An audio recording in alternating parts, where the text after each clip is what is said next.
Hello! In this episode of Coolgrad videos, we're going to talk about why failure happens.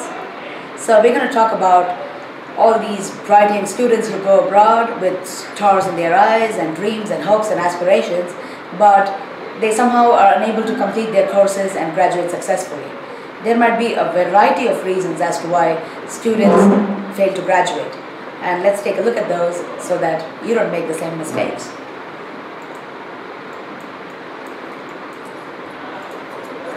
So I've listed out about 24 different reasons for failure. So we're going to talk about each one of them in detail. Number one reason is financial constraints. So people go there and for a variety of reasons they fall short of money, they're unable to sustain themselves. That's one of the most common reasons as to why students leave their courses incomplete. And then culture shock. So people go there and they don't know what to expect. Sometimes they can never gel with this culture. They miss home. And that happens a lot too. Homesickness. Some people are just so attached to their parents and their families back home, they just can't live without them. I'm going to elaborate on that as well. And then health problems. There could be a variety of health problems, whether it's physical, physiological, psychological, so many kinds of health problems that could prevent people from graduating successfully. Depression. That's in fact one of the major reasons, and I'm going to elaborate upon that. Housing and roommate problems. Oh, you won't believe how many problems people have with roommates. And so many people get into such a state of, disgust and, they can't complete their course successfully because the roommate is not cooperating. And they have to switch roommates and it's such a big headache. They sometimes decide it's better to go back home and, live with their families. It's actually that serious. And I'm going to give you a lot of real life examples of situations where this has happened. Family problems back home. So assuming you're there studying well, doing very well, but back home maybe your parents fall sick or someone has a terminal illness or somebody dies or there's a big problem back home. Many people have to leave their courses and go back to take care of their families. Incompetence. So a lot of students, especially Indian, like to think that they're really smart and bright and brilliant, but they go there and they're competing with like the best of the best from all over the world. And they realize that they're probably not as smart as they think they are. It's not even about smartness, it's about unable to meet the standards required by the university. They may not have enough really advanced training back home. Maybe the standards of teaching back home were not that high, and maybe their fundamentals are not strong. They may be really smart, but they're not able to get good grades there. So this is another common reason as to why people, leave their courses incomplete. Very high standards and pressure. So a lot of students in India in engineering colleges are used to, getting 35 or 45 or maybe 50% to clear a course. But in America or Western countries, you usually have to get about 80% to get a B grade and clear a course. And that's a big difference. And a lot of people can't, adjust to the standards and the pressure. And I'm also going to elaborate a lot about these high standards.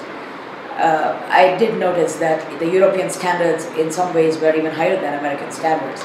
And I had a German friend and he had studied some courses in his undergrad, sophomore year, that's the second year of undergrad, which some masters and PhD students were studying in the United States.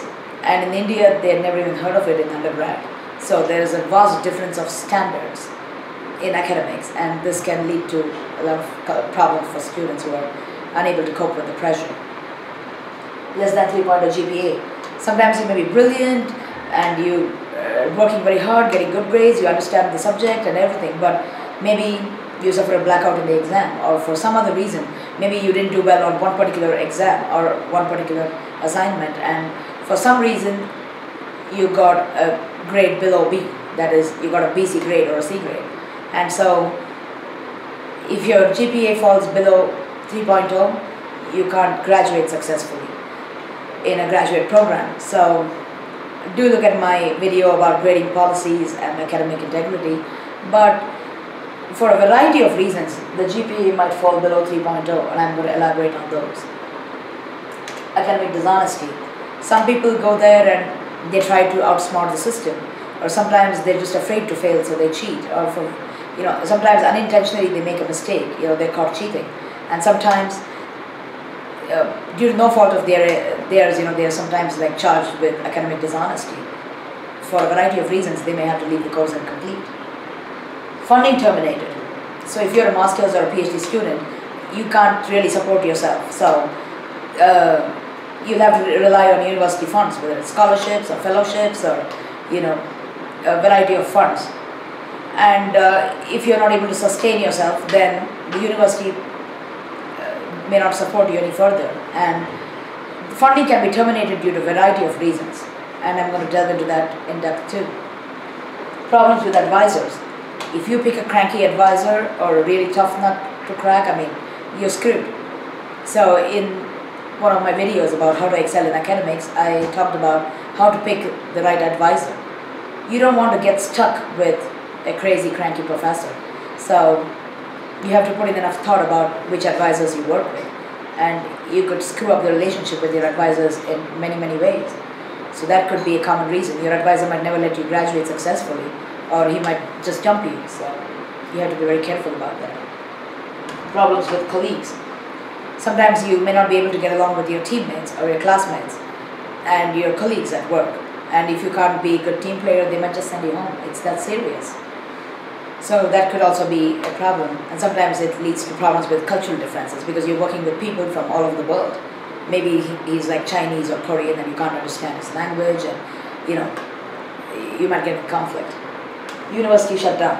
Oh, that's not a very common thing, but then it happens. It has happened in the recent past.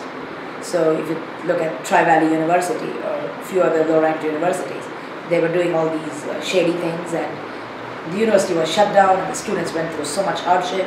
They had all these metal collars around their feet and kind of chained, and it was so annoying for them. They were treated like criminals, and then the Indian government had to intervene and help them out.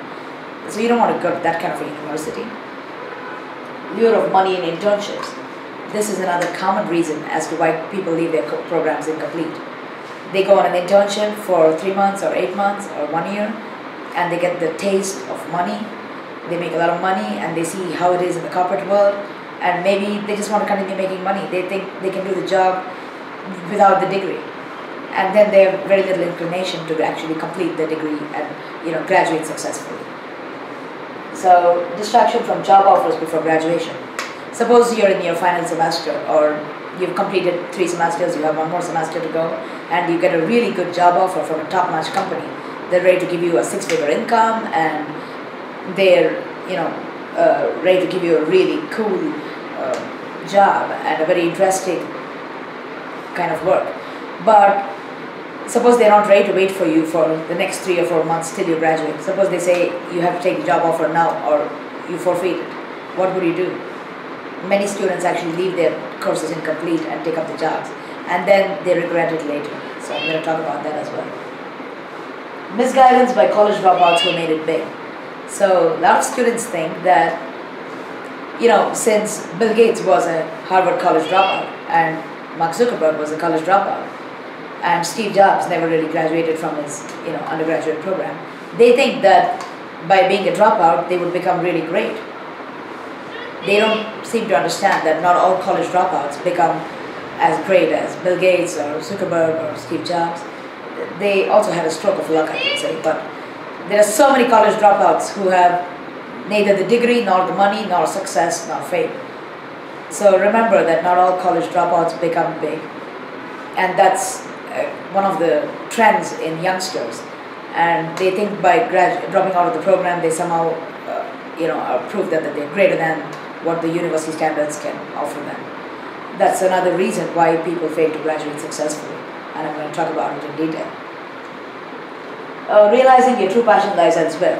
So suppose you have spent 2 semesters doing a master's in computer science, and then you realize your passion really is in management.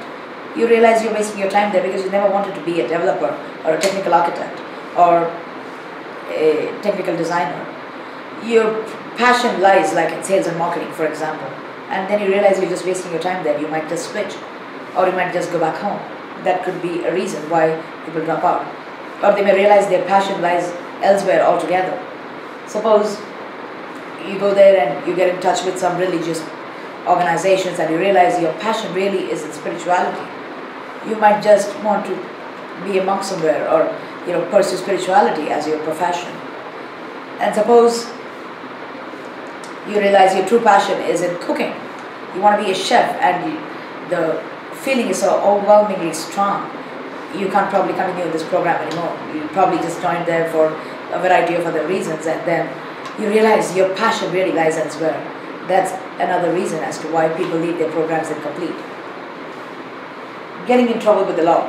So there could be a million ways in which you can get in trouble with the law. Sometimes for your fault, sometimes for no fault of yours. So sometimes you might be going somewhere, the cops may think you're doing something suspicious, they might just beat you up or something. It has happened to people abroad. Sometimes you may be driving and you hit another person, and then maybe you don't have a good insurance, and then you're screwed. You might go to jail, on charges of like manslaughter or something. Sometimes you might be caught stealing something, or sometimes somebody might trap you in some ways. There's like so many things that can go wrong. I'm going to delve in depth about that as well.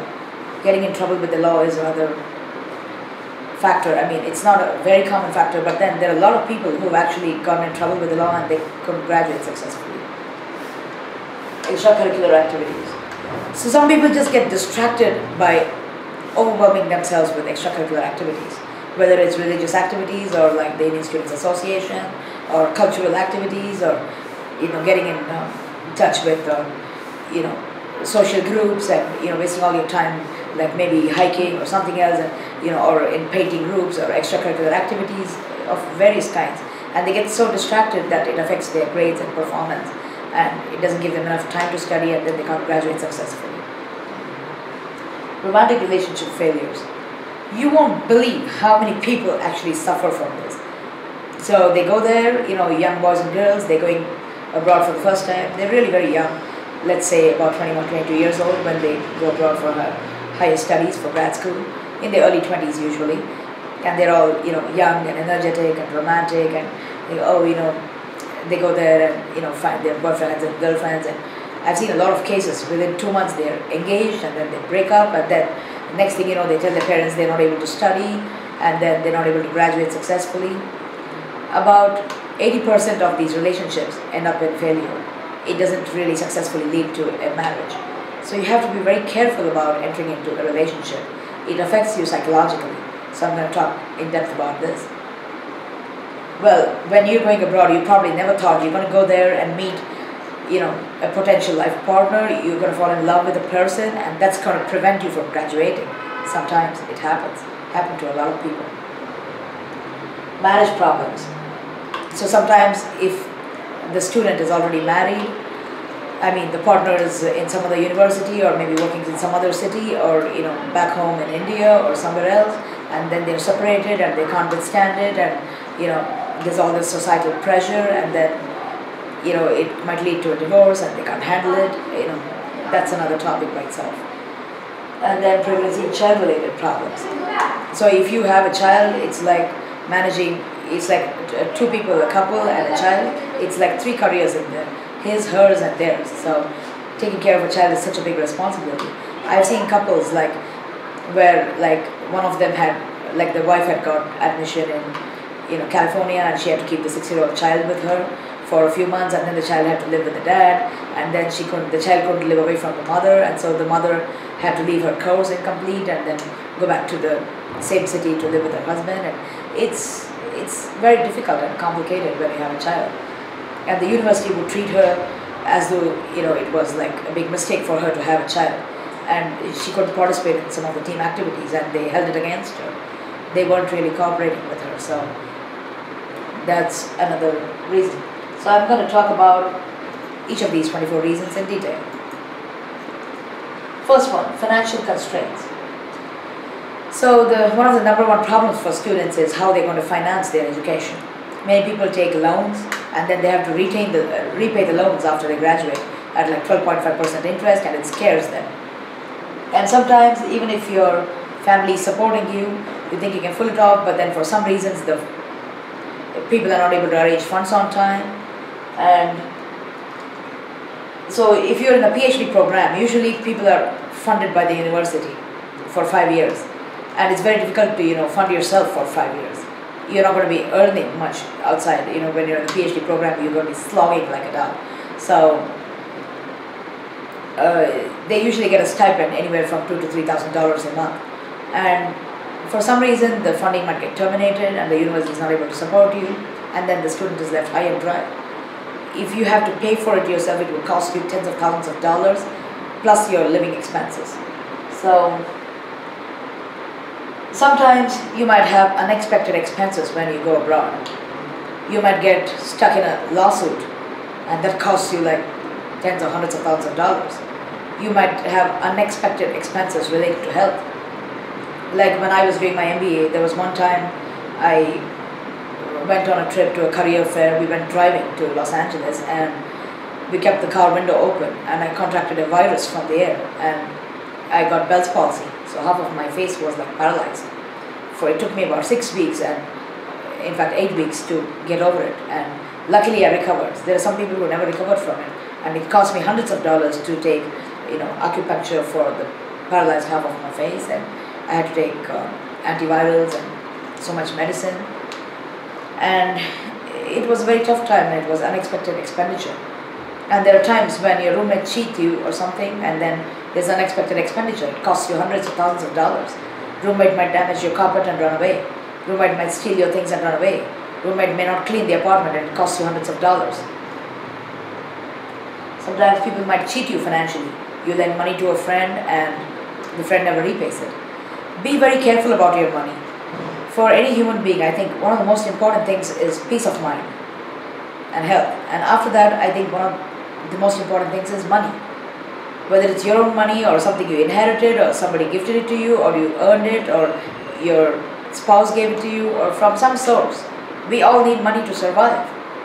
So I'm very careful about lending money to people. So usually people want to borrow money, I outright reject it, because unless it's a very small amount, like say $10 or $20, which I can afford to lose, I don't lend. I try not to borrow, I don't lend. Simple, blanket, I don't lend because I don't trust people when it comes to money. I just politely say no, that's it. You can save yourself a lot of trouble. Most of the people out there are, starved of money, and then they're not able to get support from back home. But if they don't have the means to repay you, and even if they do have the means, sometimes they cheat you. So the golden rule is don't lend more money than you're willing to overlook. Just don't. It's not worth the risk. And think about whether the friendship is more important or the money is more important. And believe me, it's usually the money that's more important. So be very careful with your money. And so you can watch my video on how to manage your finances. You can look for ways to earn supplementary income. These days it's a common trend for Indian students who go abroad. They're associated with some kind of Indian companies back here, and even though they don't have a H1 visa to work in America, they usually work for these Indian companies back home. They work remotely. They do testing, they do development, they do programming, they do business analysis, they do so many things and make money and support themselves. So that's actually a wise thing to do. So you can also earn money in so many other ways, by tutoring young students, by working remotely for companies for which you're authorized to work. When you're in America, you're not allowed to work for any employer outside of campus, but you can probably work for someone remotely back in India because you're working for an Indian company. So you have to think about the legal implications, but I think it's usually okay to do that. So that's an easy way to make some money.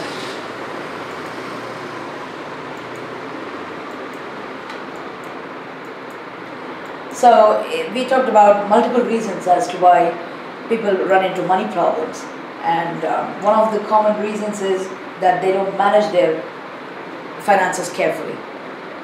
So the next reason we're going to talk about is culture shock. So many people who come from especially small towns, rural areas, and even from cosmopolitan cities in India and other countries, when they go abroad to the West, it's a whole different world out there, and they're not able to adjust to the cultural differences. Maybe they're used to a certain quality of life back home. Maybe some of them come from rich families. Like there was one guy who came from a very rich Sri Lankan family, and he had 4 servants at home all the time, and they would be working for him a cook, a cleaner, and a maid, and an odd jobs person. They had all these people and a driver, and he came from a really rich family. But when he went abroad to the United States, he had to cook for himself. There was nobody to cook for him, nobody to do his dishes, and he would leave all his dishes in the sink, and there was no place to even wash your hands in the wash basin. But then we had to make him do the dishes. So people come from very rich families sometimes, and they go there and they realize they have to do everything by themselves, including getting gas at the gas station. There's nobody to actually usually put gas in your car. So they have to do everything by themselves, and that's not easy for some people. And some other people come from poor families. They're kind of conservative in religious, cultural ways, and they go there and they realize that the society is very different. It's much more liberal in many ways. People are culturally very different. They follow different religion there, and then they're sexually very different, and a lot of people might be white or black, and people are not used to dealing with them, and they talk so fast, and sometimes they talk American slang which people cannot understand. So believe me, even though I had a 760 or 800 in GMAT, when I went to my university, I was proctoring some exams as a graduate teaching assistant in my MBA program, and then some of the students, they would talk so fast and they would talk American slang that I had to tell them, after asking them repeatedly, I'm sorry, can you repeat yourself? I don't understand you, can you talk slow? I had to say, I'm sorry, I can't understand you, please go talk to the professor. I mean, it's very different, okay? And don't expect everyone to be nice to you. When you land in a foreign country, some people can really harass you. Not everybody is nice. It's a big bad world out there. And some people might, just not be nice to you, or they may look down upon you, make you somehow feel inferior. They may laugh at you. They may create 101 problems for you. So a lot of people cannot adjust to the cultural shock. Usually they're being away from home for the first time, and then there's all these different people from different cultures that they can't really successfully interact with, and they might get into some problems. They get psychologically affected. It's a whole different world there, and it's usually very different from what you expected it to be. Like when I went for higher studies for the first time, I was very young, about 22 years old, and I went there and I thought it's going to be heaven, it's going to be a perfect world. But I saw that there were a lot of bad people out there too. There were bad professors, there were bad students, there was the same old gossip and politics, in the social circles, in the community and also outside. And coupled to all the other usual problems that people have back home, we also had financial constraints because we had to be careful about every dollar you spend. So we had to do all kinds of odd jobs on campus, working in the cafeteria. I come from a vegetarian family, and I'm a very strict vegetarian, and I have very deep sentiments about working for animal welfare and against animal cruelty and stuff like that. So, but I had to work in the cafeteria. I was very young, but then they harassed us so much in the cafeteria. They knew that we had maximum problem with, cooking meat and serving meat, and so they would deliberately switch me with the guy who was making beef burgers and hamburgers. I couldn't take the smell, and I would throw up every Friday while making those beef burgers, but I didn't have a choice. For $5 an hour, I had to do all these jobs. And on those days they cooked steak, I couldn't take the smell of it, and they wouldn't let me have a mask over my nose and mouth, and I would throw up all the time, and I had to do it for just $5 an hour, put up with all the harassment. It wasn't easy. So there's a lot of culture shock that people go through. I've seen even, boys, girls who are master's, PhD students, when they land there, they cry for a few days. And, it's a whole different experience. After a while, you get used to it, but be prepared for culture shock. One remedy against that is if you can consider getting married before you go abroad. So I've known my married friends who thought the wisest thing they did was to get married. So they got married at 22, 23 years old, especially if they were Indian girls, and they went abroad, and luckily they had a home. They had a husband to take care of them, and they had a car, in the family, and the partner would, help them financially too. So it worked out good for them. So it takes time to get adjusted to new culture, even if you come from a really cosmopolitan city like Mumbai or Bangalore or Delhi. it's very different in the West in so many ways, and it takes time to get adjusted to it.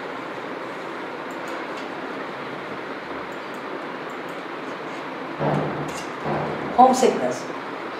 So when you land abroad for the first time, if you've never been away from home, it's not going to be easy. You got to live with strangers who are your roommates, and sometimes people, get in depression within the first 2 weeks, and they just wrap up their programs and they say, I can't live here, and within 2-3 weeks they're back home.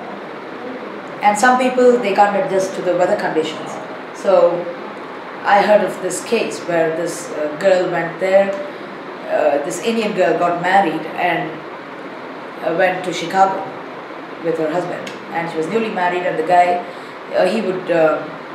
he had to go to another city, travel on some project work, and he went to some other city for a week and then came back, and the girl was really depressed and bored at home. There's like snow all around, and it's like minus 25, minus 30 degree Fahrenheit, and the girl was really bored, and she had never seen snow in her life and was suffering. And then the guy went traveling a second time for a week, and when he came back home, his wife was not there.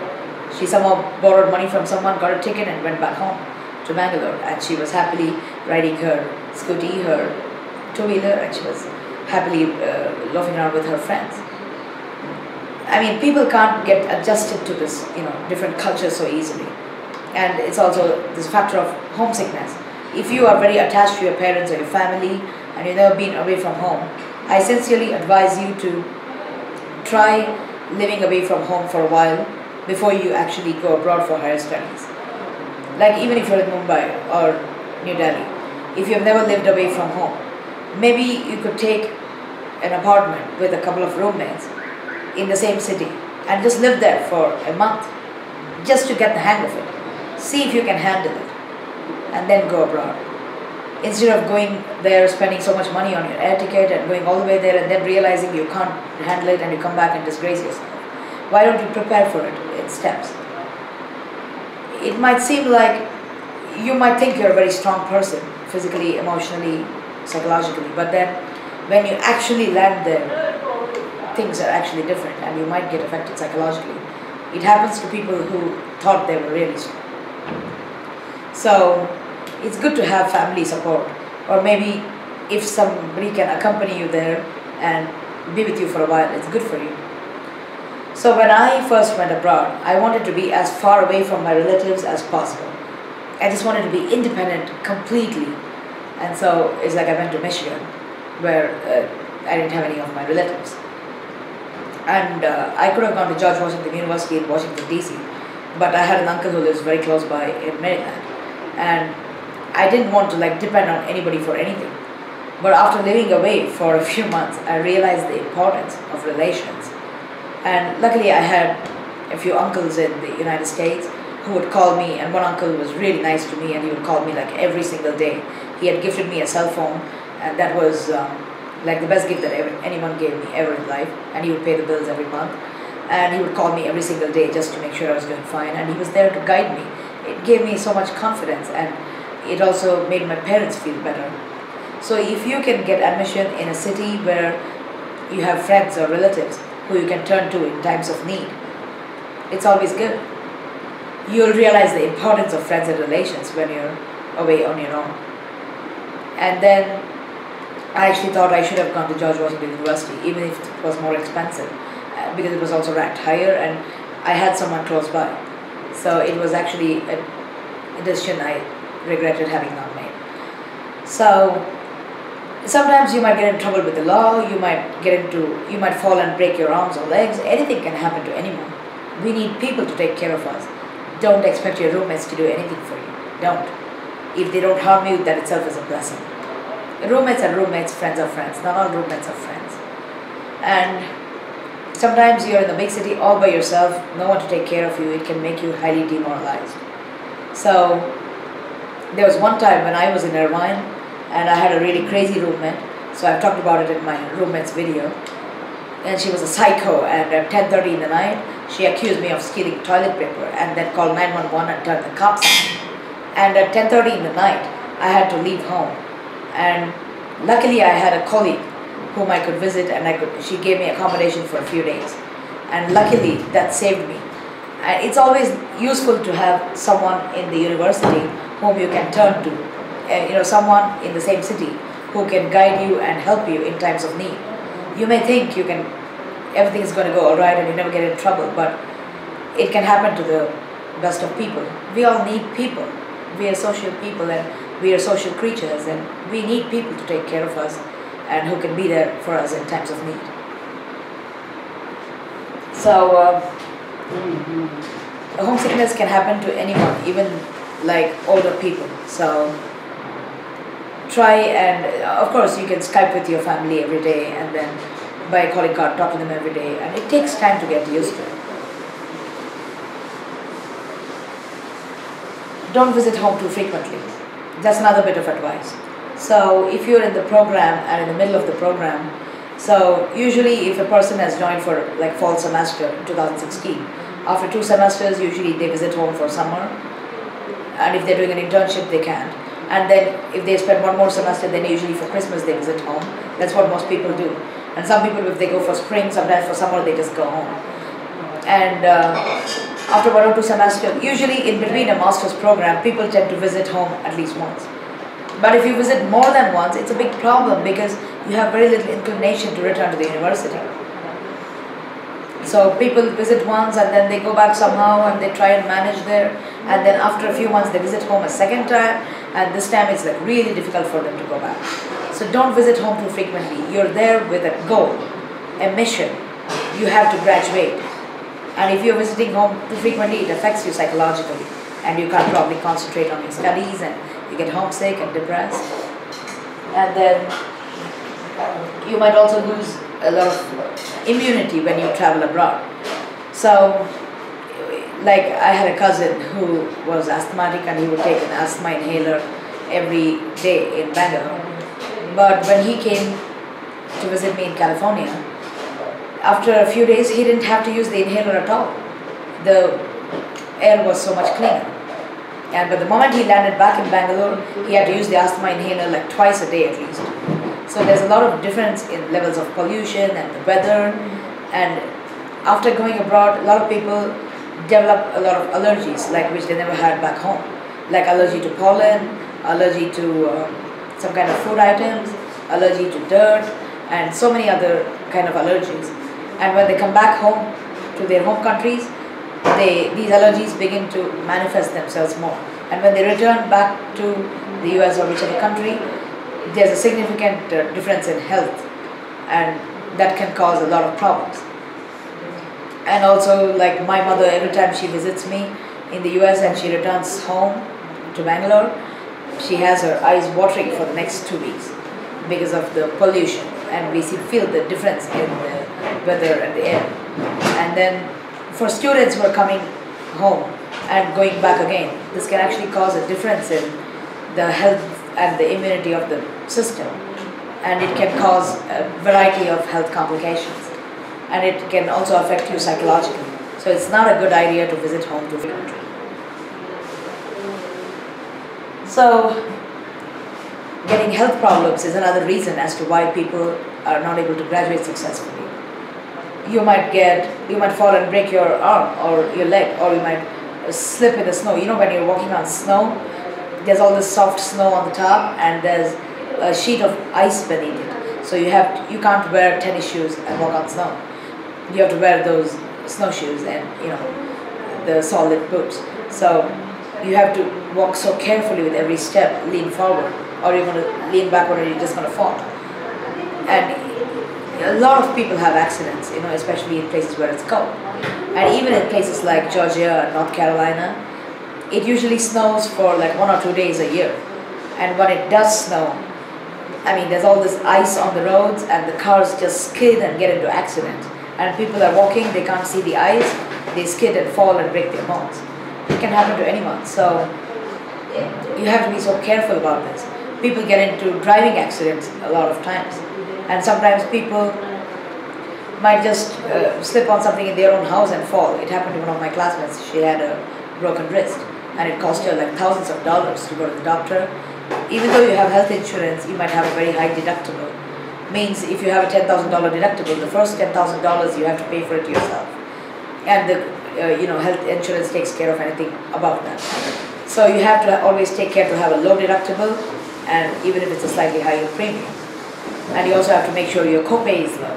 So health insurance doesn't cover everything. Like by the time I had Bell's palsy, that's a viral infection that left half of my face paralyzed. So there was this virus sitting on the 6th cranial nerve, and it affects like 1 in 2,000 people. I got Bell's palsy from out of nowhere, and it cost me like almost $1,000 to get acupuncture and to take antivirals and all the doctor's treatment. It cost me more than $1,000. It was unexpected expenditure. And sometimes, if you're heavily into sports, whether it's swimming or hiking or whatever, you have to be very careful not to get diseases. If you're hiking and you're not wearing protective clothing, you might get all these ticks that suck your blood and release toxins into your blood. Sometimes you might get infections just by being in a humid atmosphere, like in a rainforest, tropical rainforest. Some people go there just to try like ziplining and being in the tropical environment for a while, but they don't realize that there are a lot of microbes and all these insects and creatures in these areas which can cause you a lot of diseases. Sometimes by playing with somebody else's pets, you might contract some infections. Sometimes if your house is dirty, like it happened to me once, if the house is dirty for whatever reason, too many things in the house, they haven't vacuumed it enough, you can just get a chronic cough. I kept coughing for like 3 or 4 weeks continuously. And then I left that place and went to another apartment, and then I was better. Sometimes if there's a sudden change in lifestyle, if you're used to a very active lifestyle and suddenly there's a holiday season for 3 weeks and there's nothing to do, during that time people fall sick simply because of the change in lifestyle. You have to maintain a steady lifestyle, that's important. And it's not a good idea to sleep on the carpet. So if there's a carpeted floor, regardless of how much you vacuum it, like I was vacuuming, even though the carpet was well vacuumed, I was sleeping on the carpet on a very thin kind of comforter, and all the dust from the carpet, I was somehow inhaling it and I was coughing a lot. And when I got an airbed, this inflatable airbed, and it was slightly higher than the carpet, I stopped the coughing. It's important to have a slightly comfortable arrangement. And sometimes you might get skin infections just because of the weather change or calcium deficiency. I've seen this happen to a lot of people. Their skin starts peeling off, there's all kinds of acne, horrible big pimples, pus-filled pimples. It happens to a lot of people, boys and girls. And then sometimes they have all kinds of skin rashes and stuff, and it costs so much money to diagnose what's really happening if you don't have a good health insurance policy. So you have to be so careful about your health as well. And smoking, there was one case, I had a colleague, she was also quite young, in her early 20s, and due to smoking, she had tuberculosis of the bones.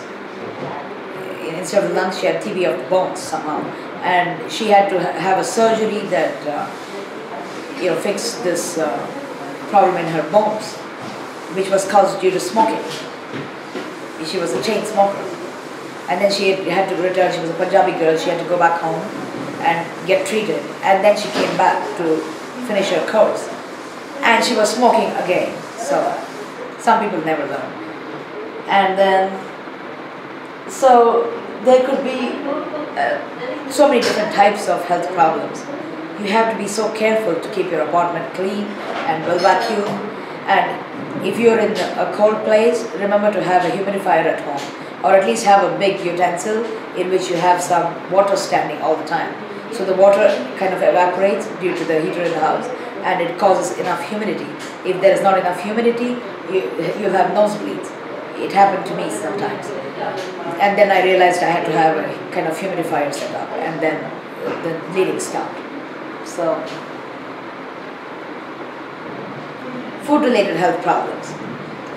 So, if you're going there for the first time, don't just jump and try new cuisines and restaurants like crazy. Just think about the hygiene in the restaurants. Think about whether the food is suitable for you. Like sometimes people who have never eaten fish, they go there and try and eat certain types of fish, and it doesn't suit them and they get all these skin rashes. Happens a lot. And some vegetarians who go there try meat for the first time and then they realize they have meat allergies. And some people, they realize they have peanut allergies after going there. And some people develop new allergies. You know, allergies are psychosomatic. So they might develop like lactose intolerance or peanut allergies. And you have to be so careful about the food you eat. And, you know, avoid junk food from like McDonald's, Burger King, Subway. I'm proud to say that in all my life, in all the, you know, more than a decade that I've spent abroad and visited so many countries, I've never really eaten in McDonald's or Burger King or Subway. I mean, the junk food. The only thing I might have eaten is like apple fritters. But their food is so low in nourishment and it causes so much fat and so many health problems. So be very careful about what food you eat. It's usually good to cook and eat your own food. And avoid eating a lot of cookies, cakes, donuts, muffins, because they contain a lot of fat. There's a lot of butter and, you know, fat in it, which you don't realize, but it can make you put on a lot of weight. And you need to exercise a lot and try and maintain you know, strong body and strong mind, a healthy body and a healthy mind. So physical exercise is important, especially in cold places. They don't feel like stepping outside to go to the gym because it's so cold outside. But make sure you work out enough. And if it's very hot, it's again the same problem. So try and walk, try and play tennis, try and swim, and try and get some physical exercise. So when I first went abroad, like, I was surprised that after a year I went back home to India and I had put on like 10 kilos in just 1 year. Even though I hardly ate once or twice a day and I was slogging in the cafeteria doing physical labor and working so hard at the university, I mean, I was hardly eating anything, but it wasn't about, you know, the quantity you ate. It was like all these cookies I used to eat in the cafeteria and the muffins and donuts that actually made me put on like so much weight. You have to be very careful about the food you eat. Depression. So depression is a very common factor. And some people fall into depression because they had a romantic relationship failure. Some people just get lonely, they can't get along with these roommates and friends. Some people just develop sad season sickness in cold, snowy places. So they've never seen snow in their lives and it's so cold and there's all these sad season sickness problems and they just can't adjust, they fall into depression. And students who had depression earlier might continue to have the depression. Like I've seen a lot of students who think that if they were suffering from family problems back home and for whatever reasons they were having a lot of depression as undergraduate kids, they think that the moment they go abroad and they're on their own, they're going to be fine, it's going to be like heaven. That's not true. Remember, the aeroplane only takes your body physically and dumps you from India to the US or whichever country. But in your mind, you're still the same person. If you hated a particular member of your family back home, you're going to continue to hate that person when you're far away. And probably you're going to hate that person more. Because sometimes you want to fight with that person and that person is not even there in front of you. So the separation, the distance actually makes you more depressed and much more frustrated. So if you have depression back home, I strongly suggest that you try yoga, meditation and spiritual programs to develop a level of physical and emotional balance before you go abroad. I wish I had done that before I went abroad. So for some time I was taking antidepressants and then when I went abroad I stopped taking all those medicines because I thought I'm on my own and everything's going to be fine. But then we had problems with roommates, you know, problems at the university sometimes and people cheated me financially and I was lonely in some ways and for so many reasons I was actually very frustrated. So don't think that the moment you go abroad everything's going to be fine. If you're depressed now, you're probably going to continue to be depressed then. Try spiritual programs. There are so many spiritual organizations. Like in India, I can name some of them who have these amazing spiritual programs that can give you a lot of peace of mind and emotional stability. Like there's the Nityananda organization, there's the Chinmaya mission, there's you know, Art of Living, and there's Brahma Kumari's, Isha Foundation. There's so many organizations where you can do a lot of yoga. I would encourage you to take like maybe a month or two off. Just live in some ashram or place where you just do a lot of yoga and meditation. Detach yourself from the world for like 2 months and just focus on getting emotional stability. So sometimes you can get depression just because of roommates. So a lot of roommates can be very narrow-minded, picking fights with you all the time can cause depression. And sometimes due to financial problems, people get a depression. Sometimes due to stress and pressure at work, there's so much to do and so little time, it's all driven by deadlines and they can't cope with it, they fall in depression. A lot of people may lose the willpower to take it to the finish. It happens to a lot of people actually. And there's a fear of failure sometimes. Sometimes they're doing very well, whatever, but then they're just afraid. The fear can make them get into depression. So before you go abroad, it's a really, really highly recommended, wise idea to try a lot of yoga, meditation and spiritual programs to develop emotional stability. Housing and roommate programs. So bad roommates can really ruin your peace of mind. I've seen roommates fight over the craziest reasons, and if they're narrow-minded, they're narrow-minded. They're not going to change. So if you have a bad roommate, you better change before something bad happens. Don't wait for something really bad to happen. So I've seen, please watch my video on roommates and all the problems they can cause.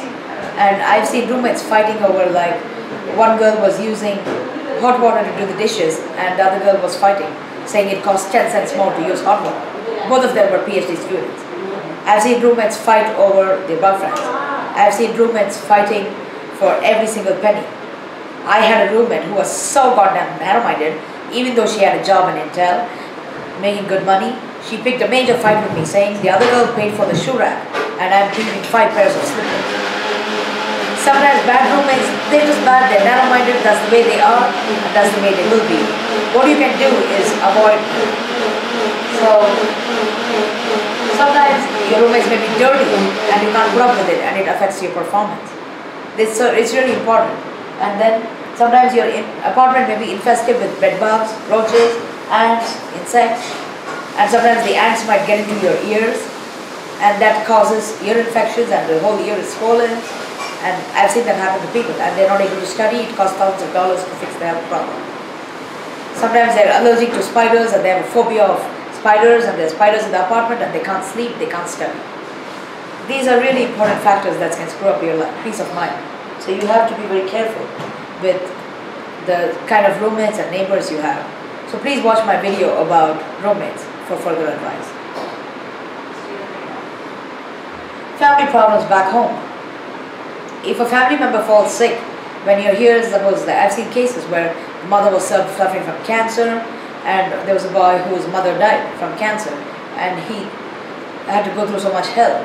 And then the next thing you know, within 6 months, his father also died due to some age-related problems. And the poor guy was orphaned within like 6 months. And anything can go wrong. So sometimes maybe your parents back home are getting a divorce and it affects your performance at school. Sometimes you may lose your grandparent back home, or maybe your dog dies and that can make people go into depression and they can't perform. So if you have to take time off, sometimes your sister's getting married or your brother's wedding or something, you have to attend something back home, so you might have to take time off and you may not be able to focus on your exams or your assignments. Bad grades. So sometimes even the smartest students may get bad grades. So, like, I've seen students who are really bright, they make it to the top universities like MIT, Stanford, Oxford, and they go to these top universities and they're not able to perform because they're competing with the best talent from all over the world. And a lot of these students, they don't have the maturity or emotional stability. So do you know that approximately 1 student every month commits suicide in Palo Alto from Stanford University by jumping on the railway tracks?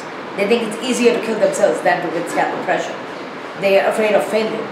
In MIT, they jump into the MIT and Harvard, they jump into the Charles River. A lot of students, really bright young kids.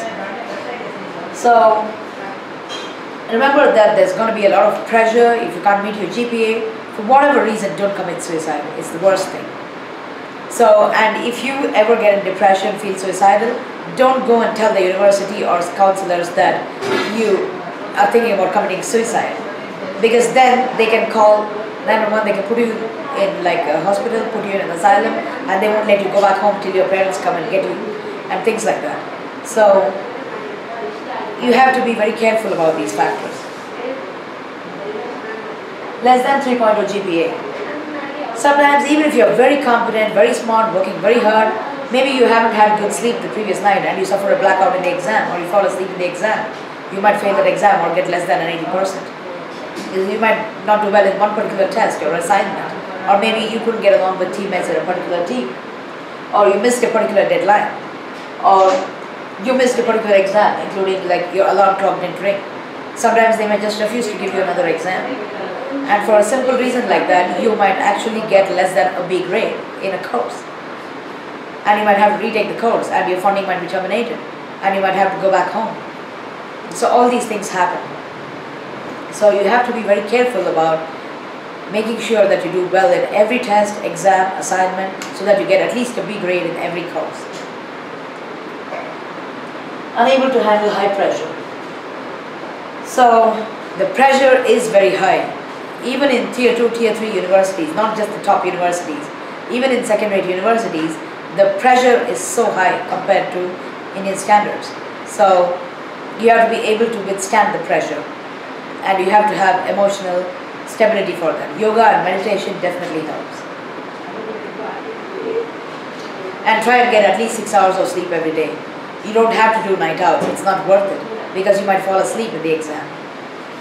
And academic dishonesty is another reason why some students might have to leave their courses incomplete.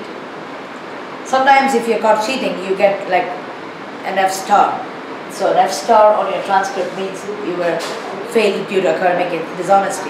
And if you meet some requirements, like you have to do retake some exam and meet the dean or something, they might take off the star. So you'll still have an F in your transcript. And sometimes people might get suspended for one semester because they were caught cheating, and they have to go back home and return after one semester. And sometimes students might just get expelled the very first time. Some universities are highly intolerant. Like my uncle, who was a professor at the State University of Stony Brook, State University of New York, Stony Brook, he was telling me that in the mechanical engineering department, they had no leeway for dishonesty. If you try to break the system, they just throw you out. So one simple mistake, one simple act of academic dishonesty, one act of cheating, where you plagiarized one sentence or one small idea, or you were caught cheating, for some simple thing, that's enough for them to expel you from the university. You have to be so careful about, academic integrity. Please watch my video about how to excel in academics, and there's a lot of talk about academic integrity and how to avoid academic dishonesty. Sometimes your advisors might dump you and know the professor wants to work with you if you're charged with academic dishonesty. Happens a lot. Sometimes they have to switch universities, the students. Sometimes they're ostracized by everyone, and it can cause a lot of depression and emotional turmoil.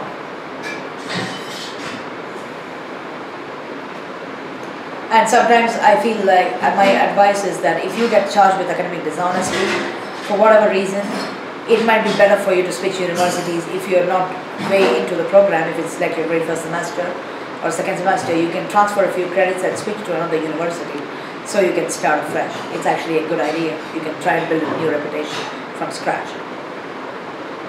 So funding might get terminated for various reasons.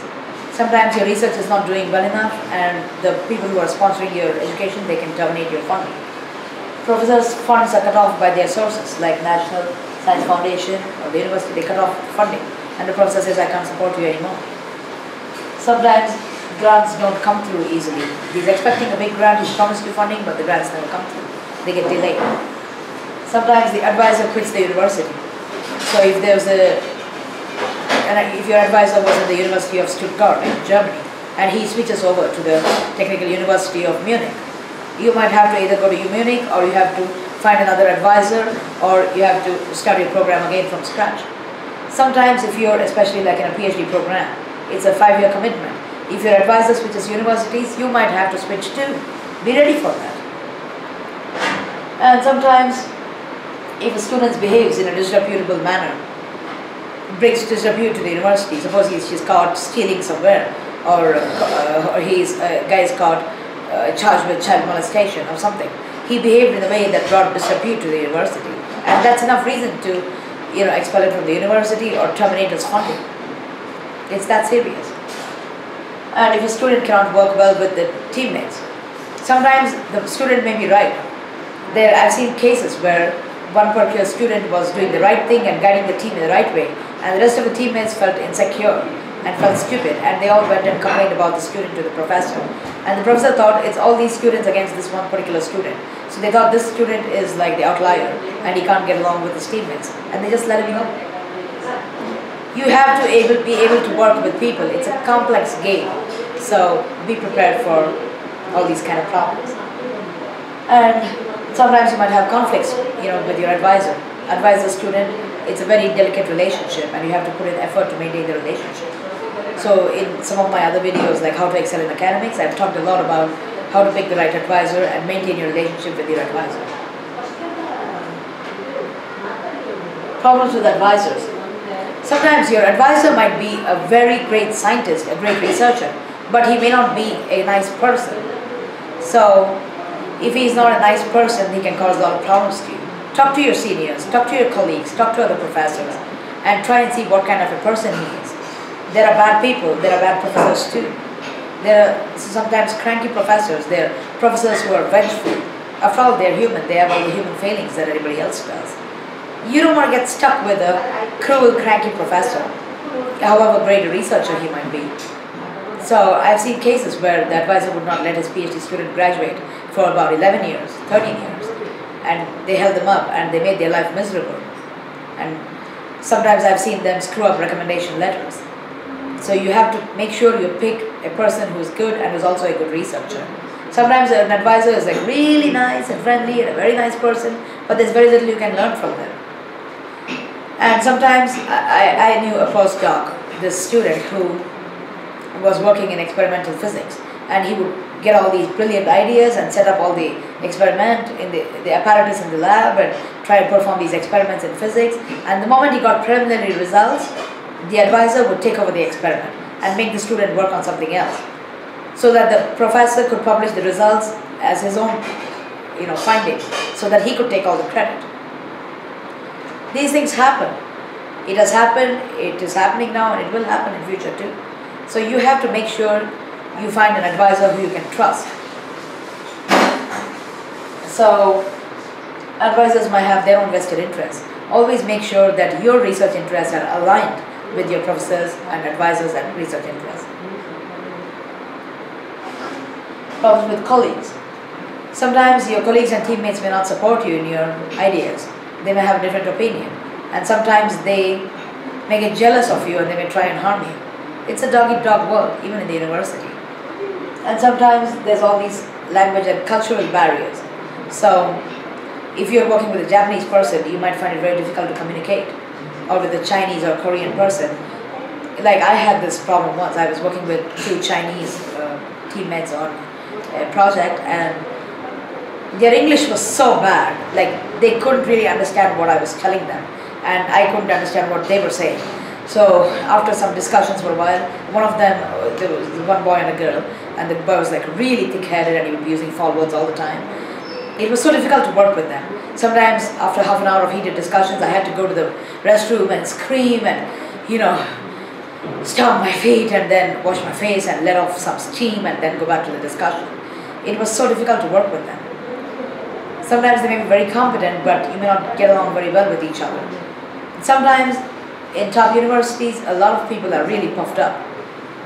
Like if you're in the University of Oxford in UK, I had a friend who was telling me that he was an associate professor at Oxford, and he would tell me that a lot of these kids there are so puffed up. It's so difficult to teach them. They think they've already conquered the world because they got admission into Oxford. And it also happens at so many other top universities and even companies like maybe Google or Facebook. I mean, just because they got a job there, they think they've conquered the world. They're so puffed up sometimes. And some people are puffed up for no reason. it's like they have nothing to be proud of and they're still so arrogant. So if you think you already know everything, then it's very difficult for anyone to get any knowledge into you, right? However brilliant you are, how much ever you've achieved so far, it's very important to maintain intellectual humility and curiosity so that you learn more. And if you're so puffed up, your team members may not be able to get along with you. So, university might shut down. There have been cases of shady universities like the Tri-Valley University, which was accused of doing shady things, and the university just shut down, and all the students were left high and dry, and they had to pack their things and leave. So you have to be so careful about picking a reputable university to work in. Internships. So some students go on internships. A 3-month internship is okay, but I strongly discourage you from going on 8-month or 1-year internships. If you go on a long internship, you get the taste of money. Most grad students are starved of money, and they go there and they're making even $3,000 or $4,000 a month, sometimes $7,000 a month. They get the taste of money and financial independence, and they get all distracted, and they have very little inclination and motivation to go back to the university and complete their program.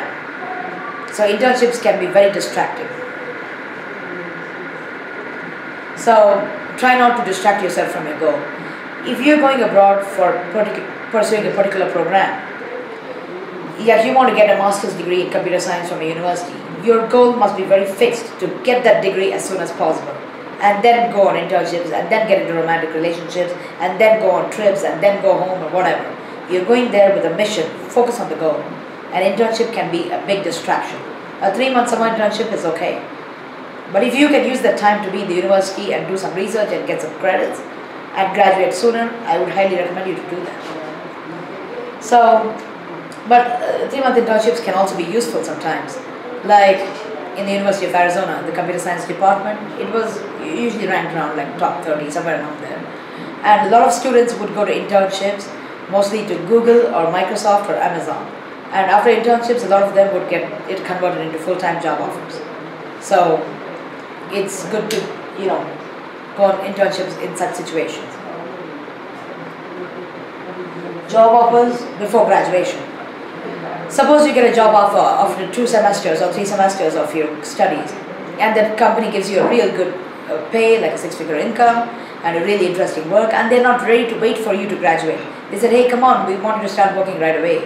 A lot of students fall into this trap, okay? Don't do that. Because later in life, I guarantee you, you're going to regret not having graduated successfully. Some people think they can come back and graduate after a year or whatever, but they lose the motivation, and all their friends have graduated, and with all the pressure at work, it's difficult. You went there with a goal to graduate with that degree. Get the degree. If they're not ready to wait for you for this job offer, it's okay, you can get another job offer. It's okay, you can always find a consulting or a contract position. You can manage to get another job after a few months. You went there to get the degree, please focus on getting the degree. Okay, don't let a job offer distract you. Misguidance by college dropouts. So a lot of students, they look at people like Bill Gates and Mark Zuckerberg and Steve Jobs, and they think, hey, if these guys didn't need a degree, they could manage to make it so big, I can do it too. So they go there and they somehow relate themselves with these icons, and they think by being a dropout they would become another Bill Gates. Not every college dropout becomes successful, and a lot of people who drop out thinking that it's a sign of greatness, that their standards were greater than the university standards. A lot of these people make fools of themselves. They neither have the degree, and they get shunned by society back home that they could not complete the degree, and they have neither a degree nor a good job, nor can they set themselves apart from the hundreds of thousands of students who just have an undergraduate degree. If you have a master's degree, it's good for you. You can get a green card faster, a visa faster, and in so many other ways you can distinguish yourself from the rest of the crowd. So neither they get the degree nor do they get success or fame. Remember, very few college dropouts actually made it big, and they had lady luck to support them. Focus on getting your degree. So, realizing your true passion lies elsewhere. Sometimes you join a program thinking that that's what you want to do, but then after a while you realize your passion really lies somewhere else. Maybe you realize your passion is to be a chef or a fashion designer or a dancer. or a spiritual seeker, and you just realize you want to pursue that profession, and you feel like you're wasting your time here. Sometimes you're doing your degree in mechanical engineering, and you realize your passion really lies in electrical engineering, and you want to switch over. And sometimes you want to switch over to something like physics, because you realize that's where your passion lies, and you feel like you're wasting your time here. Think about whether it's really worth leaving this course incomplete, because it's going to weigh your application down for future. So they're going to ask you, if you apply to future programs, hey, you took this program up, you took up this study because you thought this is what you wanted, and midway through you realized this is not what you wanted. So how can anybody else be sure that you're going to graduate successfully in future? They're going to hold it strongly against you. Remember that a lot of programs in the universities pick candidates who show strong promise of successfully graduating. If in the past you have been in the program and you didn't complete it for whatever reason, they're going to hold it against you. And it's actually going to weigh your application down strongly. They will feel like, hey, this student is so fickle-minded. How can I be sure he or she won't do the same thing again? So when you are in a program, you're in it, you have to finish it. It's the best thing for you. So think very well before you take up a program. And once you're in there, your goal is to graduate successfully. Otherwise, it's going to affect the rest of your life. It's going to affect your prospects for future admissions. Keep that in mind. Getting in trouble with the law. Some people might get in trouble for shoplifting. Some people get in trouble for stealing. I've seen people, like some Indian students from really well-to-do families, respectable families, who indulge in shoplifting when they go abroad for the first time. It's like simple things, like it's almost, for some people it's like a thriller, a chase, they want to outsmart the law. So they have all these bets with their friends, and they go to Walmart and Kmart and places like that, and they try and get everything, put it in their bags, whatever, and they come back paying a fraction of the money or by not paying anything at all. And they say, hey, I stole all this stuff, what did you steal? And they compare goods with each other. It's such a stupid thing to do. Of course, we all know that we shouldn't steal. But over there, people are suffering for every dollar. Sometimes it's financial constraints that make them steal, and sometimes they do it for the fun of it, the thrill of it. But a simple act of shoplifting can end you up in jail. And you might get deported, you might get expelled. It can screw your life up. Don't try this ever, okay? I've seen people from really respectable, well-to-do families, boys and girls, do these things for whatever reason. Please don't do such things. Sometimes you might get charged with driving under the influence of alcohol, DUI. So you're drunk and you think it's okay, and you're driving, but the officer who catches you thinks it's not okay. So if you're drunk, please get someone to give you a ride home. Driving offenses. So sometimes people don't have health insurance or auto insurance, and then they go hit a child or bang into somebody's house, whatever, and they get a bill for like hundreds of thousands of dollars. So driving offenses can be very serious, so you have to be careful about that. Sexual offenses. Sometimes people are charged rightly and sometimes wrongly of sexual misdemeanor. Sometimes I've seen roommates where there was like a boy and a girl, and the girl falsely accused the guy of sexual harassment, called 911 and threw the guy out of his own apartment. Sometimes people get into relationships and one of the partners decides to say, this person has been sexually harassing me, and that can screw the other person's life up. So you have to be very careful about the kind of people you deal with. Workplace harassment. Sometimes there are a lot of immature managers out there, immature supervisors. Like in my cafeteria where we worked, there were all these undergrad kids who had been there for a year or two, and they had become supervisors in the cafeteria. And they were so immature and harassing everyone and making their life miserable and talking very disrespectfully. And they were such a disgrace.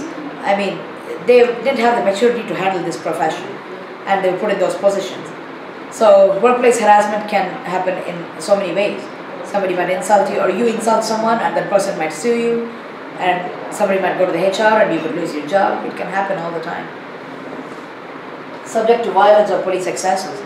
So sometimes, if a policeman stops your car, you just have to sit straight. Just stop and wait. You shouldn't even bend down to pick out something, because the cop might think you're bending to pick up a gun, and he might just shoot you. It happens in places like New York, LA. They can just shoot you, and then they can claim they did it in self-defense. They thought you were going to bend and pick up a gun, and then they can just shoot a person and kill them. It happens. It has happened. So if a cop pulls you over, you're just supposed to sit straight. But what you can do is record the whole thing. If they encounter with a cop, start recording it on your cell phone, and then they're usually very polite. When you're recording it and you threaten to put it up on the internet, they're usually very polite. And police excesses, sometimes, like there was recently a case of a senior citizen, this gentleman from India who was just walking in a park, and somebody said there's a man walking there suspiciously, and the cops came and asked him to stop, and the guy didn't know English, the poor gentleman. He said no English, and he just kept walking, and the policeman threw him to the ground and beat him so hard the man went into a coma. If it can happen to him, it can happen to you and me. Some of these cops can be really rude. So you have to be very careful in dealing with these situations, and it's always useful to have people nearby to support you. Sometimes you might get in trouble with the law just because you are unaware of some regulations. Like in some states, it's illegal to use a radar detector, and if you're using one, it's illegal. You can get a ticket for that, hundreds of dollars. So ignorance of the law is not an excuse. Put in some effort to study the law of the land where you're traveling to. Romantic relationship failures. So a lot of young boys and girls go abroad with dreams in their eyes and starry eyes and think about who they're going to meet abroad and at the university who they're going to fall in love with and get married and live happily for the rest of their lives. But from what I've seen and a lot of my friends have seen, about 80% of these romantic relationships end in failure, meaning it doesn't lead to a successful marriage. It leads to heartbreak, leads to disappointment, frustration, depression, and then usually one or two of the partners, both of them, they're not able to study and they keep crying, and then they call their parents back home and say, Mom, Dad, I'm not able to study. I broke up with this girl or this guy and I don't know what to do. And then the parents don't know what to do. And my sincere advice, especially if you're going for a master's program, usually the program is 1 or 2 years long. Focus on your goal to graduate. It's okay to be friends, but don't get emotionally too attached to anyone. Because if you break up, you may not be able to psychologically withstand it. So, I've seen a lot of cases where people who in their early 20s and late 20s, they think they have a lot of maturity, but they really don't. Sometimes a lot of Indian boys and girls, they're going abroad for the first time, they behave like birds freed from the cages. And they want to go there and experiment and try out all these relationships and new things, and then they don't have the maturity to handle it, and they're there all by themselves, they don't know what to do. So usually, even if they're both from the same community, the same place, it may not work out sometimes. Usually about 80% of these relationships end in disaster. So very few relationships actually lead to a happy marriage. So think about whether it's worth risking your peace of mind and your degree for this relationship. It's okay to be friends, whatever, but don't get too serious. Focus on your goal. Get the degree, graduate, and then you can take time off, and while working you can get into relationships. Don't get emotionally attached to anyone, because remember, there's an 80% chance of failure. I've seen it affect boys and girls both a lot.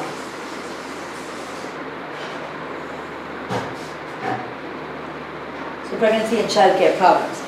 Like if you're married and you have a child, it's very difficult. It's like 2 people and 3 careers.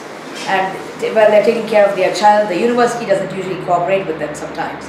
The university treats them like it's a big burden that they have a child, and they're like, we'll have you show up for these team meetings and all these assignments, and if you can't, we'll have to let you drop off from the program. Come back when your child is older. When your child is sick, that's not the university's problem. They usually are not very cooperative, often. You have to have your own backup arrangements. And sometimes, like, there was this married student, this woman who came for a PhD program to the US, and after 2 months she discovered she was pregnant. And her parents couldn't come abroad, her husband couldn't leave his job and come abroad, and she didn't want to leave the program and go back home. So she suffered a lot, and then she delivered the baby on her own with just help from the local people there, and she actually managed to do it. But sometimes that could be enough reason for a person to leave the program and go back home.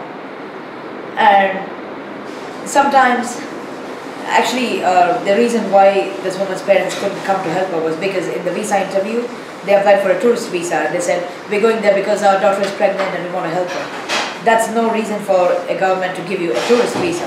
And remember, a tourist visa is for tourism. If they had said something like, we're going there on a long trip and we want to visit some places, then they might have got the visa. But if you tell them you're going to help your daughter with the pregnancy and delivery, they're probably not going to give you a visa to the parents, because that's not what a tourist visa is meant for. So, sometimes children abroad are very difficult to handle too.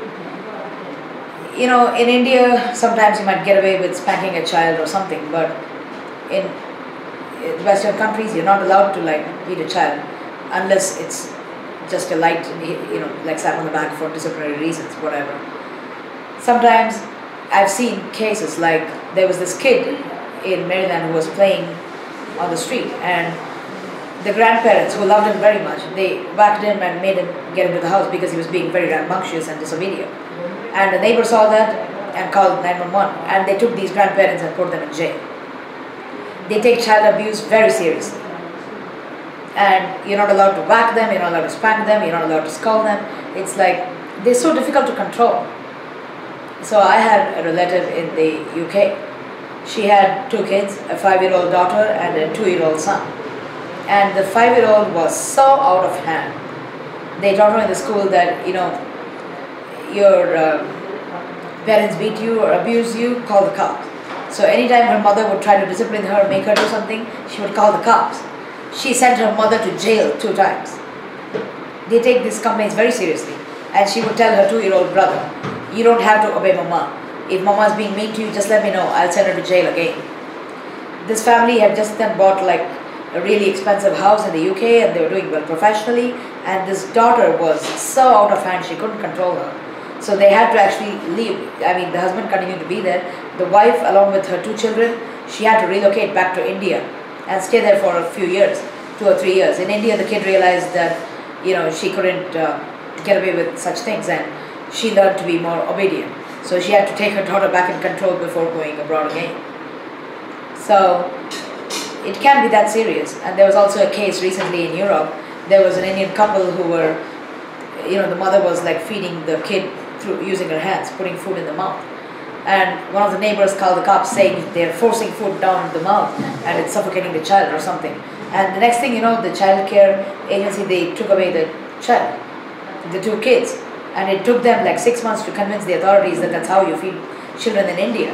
And they weren't doing anything wrong. And it took them 6 months to get the children back. You know, take good care of your kids, and the school authorities can report you to the concerned social security authorities. And it's not easy to raise a child.